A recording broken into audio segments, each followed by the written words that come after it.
প্রিয় ছাত্রছাত্রী, আজকে তোমরা ফুসফুস সম্বন্ধে জানবে। মানুষের প্রধান শ্বাসঅঙ্গ হল একজোড়া ফুসফুস। আমাদের বক্ষগহ্বরে হৃৎপিণ্ডের দুপাশে ফুসফুস অবস্থান করে। বক্ষগহ্বরের বাম দিক ঘেঁষে হৃৎপিণ্ডের অবস্থানের ফলে বাম দিকের ফুসফুসটি ডান দিকের ফুসফুসের তুলনায় অপেক্ষাকৃত ছোট হয়। প্রতিটি ফুসফুস ত্রিকোণ আকৃতির। এর উপরের দিক সংকীর্ণ এবং নিচের দিক চওড়া হয়। এটি দেখতে কালচে গোলাপি বর্ণের হয়। ফুসফুসের বাইরের দিক উত্তল অর্ধচন্দ্রাকৃতি এবং ভেতরের দিক সামান্য অবতলাকার হয়। বাম দিকের ফুসফুস দুটি লতি বা লোব এবং ডান দিকের ফুসফুস তিনটি লতি বা লোবে বিভক্ত থাকে। প্রতিটি ফুসফুসের অভ্যন্তরে প্রতিটি ক্লোম শাখা বা ব্রঙ্কাস অসংখ্য শাখা প্রশাখায় ভাগ হয়ে সূক্ষ্ম শ্বাসনালিকা বা ব্রঙ্কিউল উৎপন্ন করে।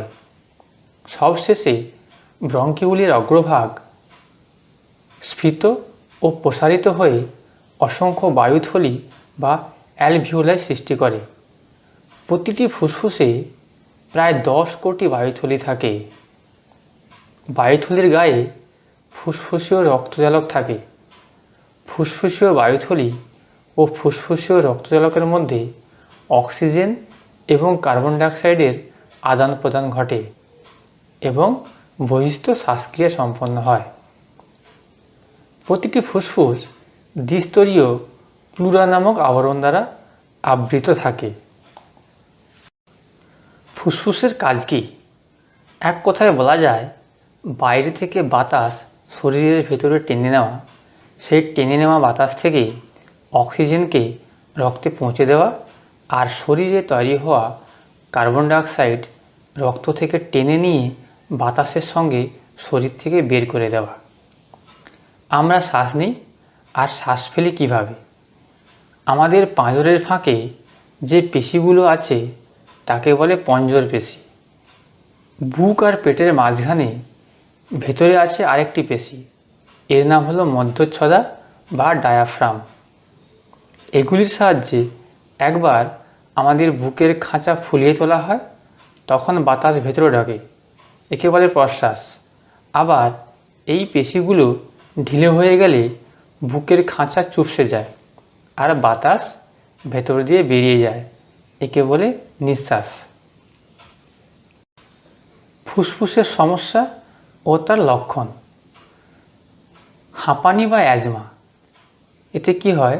শ্বাস নিতে কষ্ট হয়, বিশেষত শীতকালে ঠান্ডা হাওয়া লাগা, শ্বাস নেওয়ার সময় সাঁই সাঁই শব্দ শোনা যায়, দুর্বল ও অবসাদ বোধ হয়। যক্ষ্মা, কাশির সঙ্গে রক্ত পড়ে, রাতের দিকে জ্বর আসে, বুকে ব্যথা হয়, শরীরের ওজন কমে যায়। ব্রঙ্কাইটিস, কাশি হয়, অতিরিক্ত মিউকাস ক্ষরণের জন্য নাক বন্ধ হয়ে যায়, ফলে শ্বাসকষ্ট হয়।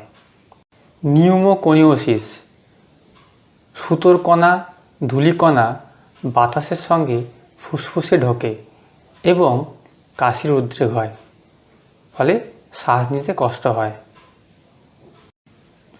তাহলে আমাদের ফুসফুসকে সুস্থ রাখবো কীভাবে? ফুসফুসকে সুস্থ রাখার কতকগুলি উপায়।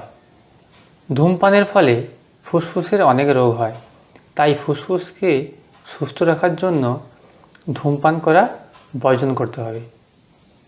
ফুসফুসকে সুস্থ রাখতে পর্যাপ্ত পরিমাণে জল পান করা উচিত। নিয়মিত ব্যায়াম ও শরীরচর্চা করলে ফুসফুস সুস্থ ও স্বাভাবিক থাকে। যতটা সম্ভব বিষাক্ত গ্যাস ও দূষিত পরিবেশ থেকে দূরে থাকা দরকার। এছাড়া পরিবেশ দূষণ বন্ধ করতে হবে। অনেক দিন ধরে সর্দি, কাশি ও জ্বর হলে ডাক্তারের পরামর্শ নেওয়া দরকার। তাহলে ছাত্রছাত্রীরা, তোমরা আজকে ফুসফুস সম্বন্ধে জানলে।